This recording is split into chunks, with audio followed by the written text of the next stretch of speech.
Всем привет-привет, мои дорогие любимые! Добро пожаловать на мой канал Diamond Dream. Кто со мной не знаком, меня зовут Марина. Сегодня буду делать для вас традиционный расклад на тему мыслей вашего мужчины о вас. Давайте посмотрим, что он сейчас о вас думает, какие мысли одолевают его, если они вообще есть, конечно. И что этот мужчина хотел бы вам сказать, но по какой-то причине молчит. Возможно, как-то планы его меняются. В общем, давайте посмотрим, какие перемены сейчас происходят в голове вашего мужчины. Сосредоточьтесь, пожалуйста, на нем, назовите его имя, визуализируйте его хорошенько. Благодарю вас, мои дорогие, за донаты, низкий поклон каждому. Дай Бог вам миллионы раз больше благословений от Вселенной за вашу щедрость. Благодарю вас за ваши комментарии, лайки, подписки, за любой из способов поддержки моей работы. Очень нежно, всех вас люблю. Итак, что он думает о вас? Что хотел бы сказать, но, возможно, не получается. О, ну что могу сказать? Да, девочки, кармическая связь для подавляющего большинства из вас. Так и есть это. Кармический аркан, аркан кармической связи, глубочайший причем. И вы могли встречаться с ним множество раз в прошлых воплощениях. То есть это такой человек, с которым вас судьба сводит из воплощения в воплощение. И в этом воплощении вы проходите очень серьезный опыт с этим человеком. Вот такой будет комментарий, фон расклада. Давайте смотреть, что за мужчина, как нам его покажут, что за человек. Я бы сказала, великий манипулятор, жонглер. Умеет приспосабливаться к обстоятельствам, умеет приспосабливаться к людям, умеет находить подход к людям. Очень успешно может сидеть на двух стульях, вести двойную жизнь, двойную игру. Ну, к сожалению, но это так, действительно. Видите, здесь у нас кто изображен? Морячок, который в плавании находится. И он жонглирует двумя пентаклями. Да, очень умело это делает. Ну, в общем, такой человек. Для кого-то из вас вполне возможно эту двойственность, вы прям чувствуете его. Двойственный человек, человек с двойным дном. Здесь что-то, какой-то подвох в этом мужчине есть. И вы это чувствуете. Мужчина, который особо не спешит принимать решения, особо не спешит брать на себя ответственность за что бы то ни было в жизни. Может вести себя порой очень капризно, очень незрело. Поступки бывают по-детски, просто по-юношески дурацкими у этого мужчины. Но он со временем, конечно, с опытом научился сдерживать эти эмоции, однако же иногда его прорывает, так сказать. Бывает у него ничего-ничего, потом что-нибудь как выкинет какой-нибудь сюрприз, крендель, что охо-хо, мама не горюй. В общем, здесь такой человек, достаточно сложная характеристика выходит. С одной стороны, резинчик во многом. А почему? Потому что боится сделать опрометчивый шаг, но периодически его темперамент все-таки берет верх, и он совершает эти шаги опрометчивые. Но все-таки старается себя сдерживать. Старается ожидать лучшего момента и старается утихомиривать свои конфликтные энергии, но у него далеко не всегда это получается. Очень хитрый. Очень хитрый. Врать умеет. Вот знаете, я частенько в раскладах говорю, когда такая сигнификация выходит, повторю и сейчас, врет как дышит. Вот для этого человека лгать – это прям его стихия. И причем он лжет до такой степени виртуозно, что даже может и сам в свою ложь верить, но и окружающие люди тоже попадаются на его удочку, попадаются на его ложь. То есть искренне могут верить в то, что он говорит правду. А на самом деле... Тут вообще, я бы так сказала, у этого человека, судя по сигнификации, чуть ли не вся жизнь игра. По сути, да, у нас, вы согласитесь, наверное, что у каждого из нас жизнь это своего рода игра. И все мы в этой жизни актеры. Но здесь актер заигрался явно. Прям, ух, как в роль свою вошел. Ого. Ну ладно, оставим пока сигнификацию. Давайте спросим, думает ли вообще о вас этот человек. В первую очередь он думает о себе, о своей работе, о своих проектах, о своих планах. Смотрите, что-то новенькое здесь обдумывает. Позади него стоят двое мужчин. Это коллеги или подчиненные, или же просто некое его окружение. И он весь в своих мыслях а о себе любимом и о своих делах. Так что сказать, что на первом месте вы сейчас у него, я, к сожалению, а может быть и к счастью, не могу. Но это не значит, что он не думает о вас вообще, думает. И знаете, как вот нам говорят, что периодами. То есть нельзя сказать, что вы постоянно в его голове 24/7. Но периодически мысли о вас приходят, накатывают, так сказать. Он может, кстати, от мыслей о вас как раз отвлекаться на работе, занимаясь своими делами, что-то вот делая, копошась в чем-то своем. Но, конечно, мысли здесь приходят, и когда уже эти мысли к нему приходят о вас, то они его захватывают полностью. И что за мысли? Что за мысли сейчас у этого человека о вас, Верховная Жрица? Ну, она настоящая ведьма, думает он. Она настоящая или волшебница, или фея, или муза. У каждого из ваших мужчин будет, конечно же, по-своему, но приблизительно вы смысл понимаете, да, о чем я говорю. Вы для него абсолютно непостижимый объект. Вы для него человек, которого он никогда до конца не узнает и не поймет. Он не до конца понимает ваши желания, он не до конца может просчитать ваши шаги, которые вы сделаете в следующий момент. Вы для него реально закрытая книга. Закрытая, запечатанная огромным таким замком. И ключа от этого замка у него нет. В общем, вы для него загадка, девочки. Вы для него реально загадка. Конечно, если вы тайная женщина в его жизни, если у вас отношения тайного характера, он вас не демонстрирует обществу, то значит, он об этом и думает. О вашей роли тайной женщины в его жизни. Но вообще вы, конечно, для него непостижимы.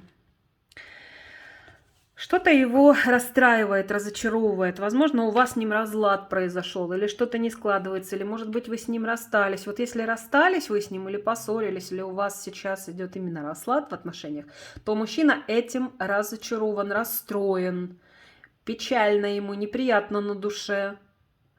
Сейчас мысли такие. Еще что думает, какие мысли у него в голове о вас?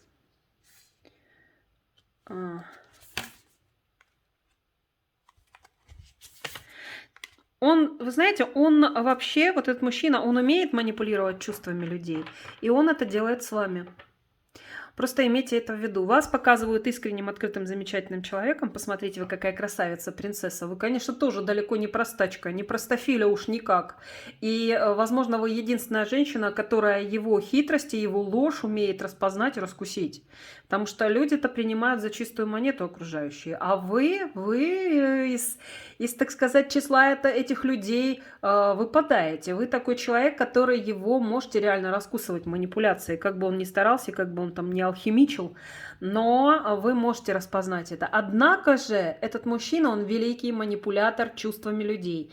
И с вами он тоже проделывает некие манипуляции. И вот об этом он думает. У него есть что-то в планах в очередной раз, какую-то манипуляцию с вами сделать. Какого рода манипуляцию?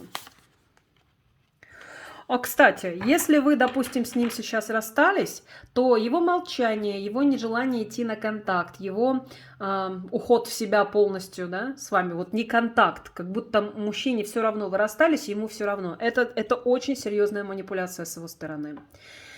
Имейте это в виду. Вот если у вас состоялось сейчас расставание, это вовсе не значит, что он не хотел бы возобновить с вами отношения, это вовсе не означает, что он забыл о вас, это означает, что он манипулирует. Ну, смотрите, великий алхимик здесь маг. И здесь вот реально алхимик он. Алхимик, но мне хочется называть его алхимиком. Он какие-то опыты здесь, эксперименты проводит. Кубок, смотрите, у нас какой туз кубков. С чувствами, с вашими чувствами. И если здесь есть обстоятельства такие, что мужчина сейчас как в глухой засаде сидит, то это манипуляция. Также он вообще может манипулировать вами способами общеизвестными, но прекрасно работающими.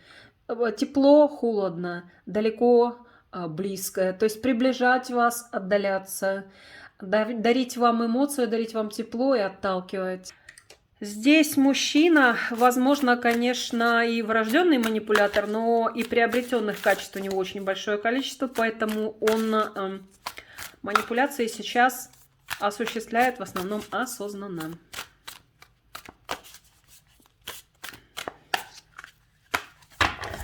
Что еще думает о вас этот мужчина сейчас? Какие мысли о вас? Ну, сильно его тянет к вам, конечно. Страсть здесь кипучая, очень много сексуальной энергии, очень много, ну, вообще притяжения. Здесь не обязательно идет речь только лишь об интимной стороне. Здесь вообще очень яркое влечение к вам как к личности. Вы его привлекаете во всех отношениях. И с этим, конечно, сделать он ничего не может. Это есть. Как бы он ни пытался манипулировать и какие бы там штучки вам свои не выкидывал, а вот это есть. И об этом он думает. И еще он думает о том, что вы, смотрите, здесь какая дрессировщица. Она ничего такого не делает, но грозный лев ей подчиняется. Она кокетливая, хрупкая, такая, смотрите, какая дамочка. Вот это вы.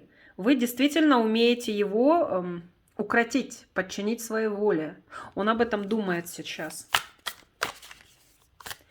Что этот мужчина хотел бы вам сказать, но по какой-то причине молчит? Что мужчина хотел бы вам сказать? Вы его звезда, вы действительно его муза. Вы лучшая. Никого лучше вас нет. Вы лучшая, вы единственная и неповторимая. Он преклоняется перед вашей красотой, перед вашей женственностью, перед вашим умом, перед вашей мудростью, перед вашей гибкостью. Вы лучшая, вы единственная. Ну а по какой причине ты этого не говоришь ей? Что случилось? Почему? Ох, смотрите какой. Человек жадный, человек может быть ревнивым, человек собственник, но в любом случае это очень закрытый человек. Посмотрите, как он держит свои 4 пентакля. Он никому их не отдаст и не откроет свои руки, они не высыпятся у него на землю. То есть это человек закрытый, для кого-то из вас даже закомплексованный в плане эмоций. И если он и может говорить нежные слова и такие вот вещи, да, то только на старте, на заре ваших отношений, когда вы только-только начинаете. В сахарный период, так сказать. А потом схлопывается, захлопывается, закрывается и все. Ему очень-очень тяжело и сложно что-либо такое сказать. Да. Ну что, чего он ни при каких условиях никогда, ни за что вам не скажет?